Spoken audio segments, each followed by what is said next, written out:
నమస్తే, నేను సిరి. మాజీ మంత్రి డొక్కా మాణిక్యరావు అయితే ఒక వ్యాఖ్య చేశారు. అంటే ఒకే ఒక్క మాటతోని ఇక జగన్మోహన్ రెడ్డి ఎట్లాంటోడు అనేది మనకి క్లియర్ కట్, అంటే ఆయన మాటతోనే మనకు పిక్చర్ కనబడుతుంది అనమాట. అట్లా మాట్లాడినమాట. ఇంతకీ అసలు ఆయన ఏం మాట్లాడిండు ఏందనేది మనకి వివరించడానికి మనతో పాటు ఉన్నారు ప్రముఖ senior journalist, political analyst CS Rao గారు. నమస్కారం సార్. నమస్తే సార్. ఇప్పుడు చూస్తుంటే మనం ఒక వీడియో చూస్తున్నాం. ఏంటంటే ఒకే ఒక మాటతోని జగన్మోహన్ రెడ్డి అసలు ఎట్లుంటాడు, ఏంది, ఆయన ఆలోచన విధానం ఎట్లుంటుంది అనేది ఆ వీడియోలో ఆయన మాటలలో మనకైతే క్లియర్ పిక్చర్ కనబడుతుంది. సో అది ఏంటి అంటారు? ఒక మనిషిని చూడంగానే face is the index of mind అంటారు. ఒక సామెత చెప్తారు. అంటే చూడంగానే ఒక ఇంప్రెషన్ కలుగుతుంది. ఒక ఫేస్ని చూడంగానే వీళ్ళు ఎట్లాంటి అవగాహన వస్తుంది. ఆ తర్వాత దాని తప్పు అయితే కనుక కొంచెం లోతుకు పోతే తెలుస్తుంది. కానీ జగన్మోహన్ రెడ్డి గారి మీద ఫస్ట్ నుంచి ఆయన పార్టీలో ఉండేటువంటి వాళ్ళు కానీ, ఆయన ఇంటి కుటుంబ సభ్యులు కానీ చెప్తున్న దాని ప్రకారం జగన్మోహన్ రెడ్డి ఎలాంటి వాళ్ళు, ఎలాంటి ప్రవర్తన, ఎలాంటి ఆలోచనతో ఉంటారు, ఎలాంటి వ్యక్తిత్వం గలవాళ్ళు ఆయన అనేది ఒక అవగాహన ఇప్పటికీ ఆంధ్రప్రదేశ్ ప్రజలు వచ్చారు. అందుకే 2024 ఎన్నికల్లో 11 మంది ఎమ్మెల్యేలకు పరిమితం చేశారు జగన్మోహన్ రెడ్డి గారిని. సరే, వాళ్ళల్లో 8 మంది వెళ్ళిపోతున్నారు అంటున్నారు, అది సరే తర్వాత ఇష్యూ. బట్ జగన్మోహన్ రెడ్డి గారి వ్యక్తిత్వం ఎలా ఉంటుంది అనే దాని మీద డొక్కా మాణిక్య వరప్రసాదరావు, మాజీ మంత్రి, కొంచెం చదువుకొని అవగాహన ఉన్నటువంటి లీడరు, సహజంగా ఆరోపణలు చేయరు, నిరాధారమైనట్టు ఆరోపణలు చేయరు. ఒక కంక్లూజన్కి, ఒక అవగాహనకి పూర్తి స్థాయిలో తను వచ్చిన తర్వాతనే చేస్తారు. ఆయన తను అనుభవించిన తర్వాతనే చేస్తారు. తను ఏదైతే ఎక్స్పీరియన్స్ చేస్తారో అది మాత్రమే చెప్తారు. ఎవరో ఎక్స్పీరియన్స్ చేసింది ఆయనకి చెప్తే దాన్ని చెప్పరు. ఆయన అనుభవించిన తర్వాతనే చెప్తారు అనేది డొక్కా మాణిక్య వరప్రసాదరావు గారి మీద ఉన్నటువంటి అభిప్రాయం పొలిటికల్ సర్కిల్స్లో. ఎంతో కొంత ఇంటలెక్చువల్ సెక్టార్కి సంబంధించినటువంటి లీడర్గా అనుకుంటుంటారు.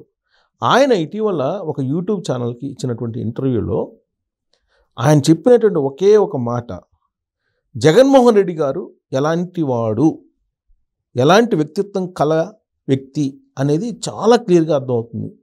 అన్నం ఒక మెతుకు పట్టుకుంటే ఒక మెతుకుతోటి అన్నం ఉడికిందా లేదని చెప్తారంటారు పెద్దలు. అలాగే ఆ ఒక్క మాటతోటి జగన్మోహన్ రెడ్డి గారి వ్యక్తిత్వం ఏంటనేది క్లారిటీ, ఇంకా దీంట్లో డిస్ప్యూటే లేదు, అంత స్పష్టంగా చెప్పారు. ఇంతకీ అసలు ఆయన ఆ మొక్క మాటలో ఏం చెప్పారు అనేది ఆసక్తిగా ఉంటుంది. నేను ఆయన వీడియో ప్లే చేయడానికి లేదు కాబట్టి ఆడియో వినిపిస్తాను, ఎందుకంటే మనకి వీడియో ప్లే చేయడానికి అవకాశం లేదు కాబట్టి. సో అది నేను వినిపిస్తాను.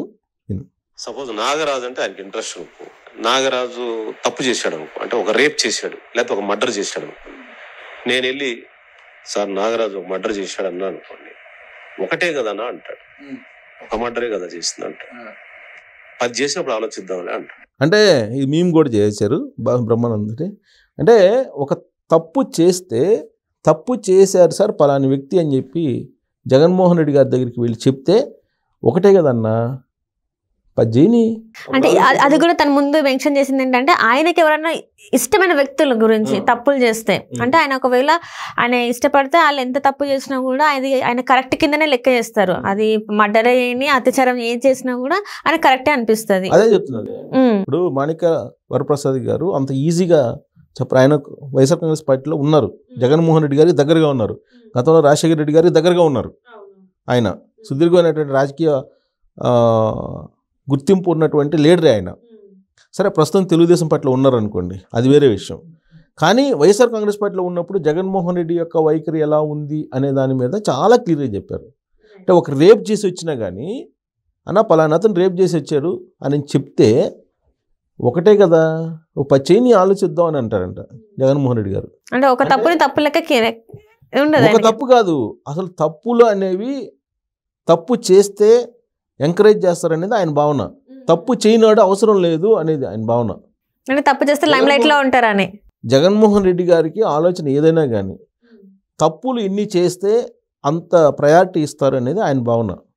అంటే ఒక తప్పు చేశారన్నా పలానా అతను రేప్ చేశాడని చెప్పి చెప్తే ఒకటే కదా రేప్ చేసింది, 10 చేసినప్పుడు ఆలోచిద్దాం అని అంటే అంత నిర్లక్ష్యంగా ఒక బాధ్యతాయుతమైనటువంటి లీడరు బాధ్యతాయుతమైనటువంటి లీడర్గా ఉన్నారు కదా. ఒక పార్టీ అయితే ఉంది కదా, వైఎస్ఆర్ కాంగ్రెస్ పార్టీ. మంచో చెడో ఆ పార్టీకి ఆయన చెప్పినట్టు 39% ఓట్ బ్యాంక్ ఉంది కదా, అంటే 39% ఆంధ్రప్రదేశ్ ప్రజలు నమ్ముతూ ఉన్నారు కదా ఇవాళ కూడా జగన్మోహన్ రెడ్డి గారిని.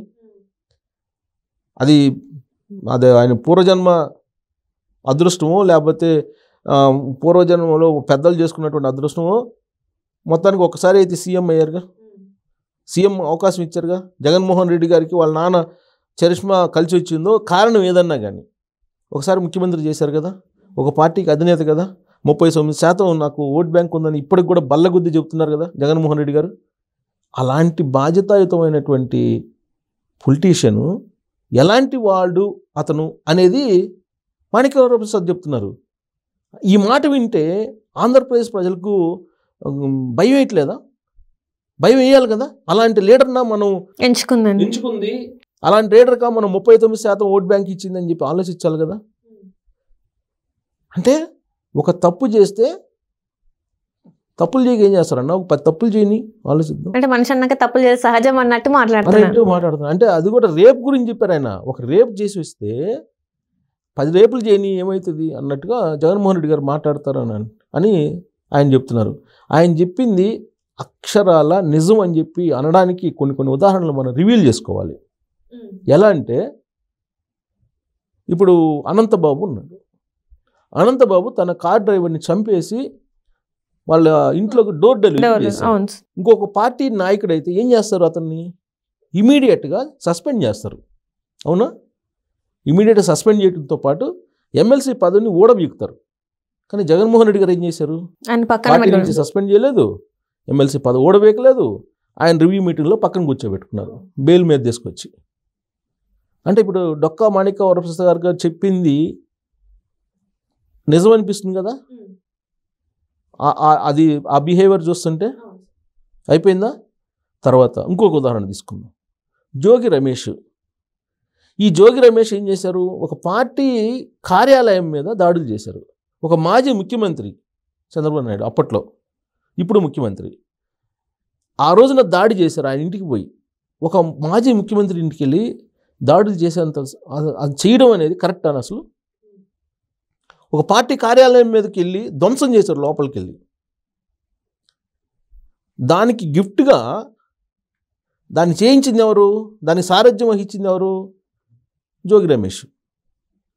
దానికి గిఫ్ట్గా ఏమి ఇచ్చారు, ఆయనకు అప్పటి వరకు ఎమ్మెల్యేగా ఉన్నటువంటి జోగి రమేష్కి మంత్రి పదవి ఇచ్చారు జగన్మోహన్ రెడ్డి గారు. అంటే దీని అర్థం ఏంటి, డొక్కా మాణిక్యవర ప్రసాద్ గారు చెప్పింది అక్షరాల నిజమే కదా. ఈ సంఘటనను బట్టి చూస్తే, ఈ సంఘటన మనం బేస్ చేసుకొని చూస్తే, ఇలా చెప్పుకుంటూ పోతే అనేకమైనటువంటి ఉదాహరణలు ఉన్నాయి. ఈవెన్ ఐపీఎస్ని కూడా ఏం చేశారు, తప్పులు చేయండి అని చెప్తున్నారు కదా. ఇప్పుడు ఐపీఎస్లు కొంతమంది తప్పులు చేశారు కదా, చేయబట్టే కదా ఇవాళ వాళ్ళని లూప్ లైన్లో పెట్టారు. సివిల్ సర్వెంట్లు అనేవాళ్ళు సమాజానికి భద్రత కల్పించాలి, సమాజం బాగు కోరుకోవాలి, సమాజ శ్రేయస్సు కోరుకోవాలి. వాళ్ళకి అందుకే ఆ ట్రైనింగ్ ఇస్తారు. కానీ వాళ్ళు చేసింది ఏంటి, జగన్మోహన్ రెడ్డి గారి దగ్గర ఎన్ని తప్పులు చేయాలో అన్ని తప్పులు చేసి వాళ్ళకి కావాల్సింది వాళ్ళు అనుభవించడానికి వాళ్ళకి కావాల్సిన తప్పులు ఎన్ని కావాలో అన్ని తప్పు మీద తప్పు ఎన్ని తప్పులు చేశారు ఒక్కొక్కరు. లాస్ట్కి కేంద్ర ప్రభుత్వం జోక్యం చేసుకొని పక్కకు పంపించేంత వరకు ఆ సునీల్ అనేటువంటి ఐపీఎస్ 3rd డిగ్రీ ప్రయోగించినటువంటి ఆయన త్రిబుల్ మీద ఆయన కేంద్ర ప్రభుత్వం జోక్యం చేసుకుని పక్కన పెట్టమంటే అప్పుడు పక్కన పెట్టారు జగన్మోహన్ రెడ్డి గారి ప్రభుత్వం అప్పట్లో. తర్వాత పొన్నవోలు సుధాకర్ రెడ్డి గారు ఆయన ఏఏజీగా ఉన్నారు. ఆయన బయటకు వచ్చి ప్రెస్ మీట్ పెట్టి నాకు ఫస్ట్ జగన్మోహన్ రెడ్డి తర్వాత ఏదైనా, ఆయనేమో తీసుకుంటుంది ప్రజాసొమ్ము, నెల జీతం. ఏఏజీ అంటేనేమో ప్రభుత్వంలో భాగస్వామి, ప్రజలకి సమాజానికి కట్టుబడి ఉండాల్సిన ఆయన ప్రెస్ మీట్ పెట్టి నాకు ఫస్ట్ జగన్మోహన్ రెడ్డి అని చెప్తాడు ఆయన. అంటే వీళ్ళందరూ ఇప్పుడు డొక్కా మాణిక్యవర ప్రసాద్ గారు చెప్తున్నట్టు తప్పులు ఎన్ని చేస్తే అంత ప్రాధాన్యత ఇస్తాడు జగన్మోహన్ రెడ్డి గారు. బహుశా అందుకేనేమో గోరంట్ల మాధవ్ మాజీ ఎంపీ ఆయన సెల్ ఫోన్లో న్యూడ్ కాల్స్ విడుదల చేశాడు. అవునా? ఆయన సస్పెండ్ చేశారా? చేయలే. కనీసం షోకాజ్ నోటీస్ ఇచ్చారా? ఇవ్వాల. తర్వాత అంబటి రాంబాబు సంజన అంటూ మాట్లాడారు, ఆ వీడియో రిలీజ్ అయింది. పని ఆయన్ని పిలిచి ఏమన్నా మాట్లాడే ప్రయత్నం చేశారా? చేయలే. అవంతి శ్రీనివాస్ నాకు అరగంట చాలు అని అన్నాడు. ఆయనకి ఏమన్నా ఇచ్చారా? పని విజయసాయి రెడ్డి ఈ మధ్యకాలంలో జరిగిన ఎపిసోడే కదా శాంతిది, షోకాజ్ నోటీస్ ఇచ్చి ఆయన పిలిచామన్నా వర్షం అడిగారా? అడగల. దువ్వాడ శ్రీనివాస్ అడిగారా? ఆయన పార్టీని సస్పెండ్ చేశారా? చేయలేదుగా. ఒక్కళ్ళ మీద కూడా ఇలాంటి వాళ్ళ మీద చర్యలు తీసుకోలేదని అంటే మాణిక్య వరప్రసాద్ గారు చెప్పింది అక్షరాల 100% జగన్మోహన్ రెడ్డి యొక్క మనస్తత్వం కరెక్ట్ అని చెప్పి నమ్మడానికి అవకాశం ఉంది.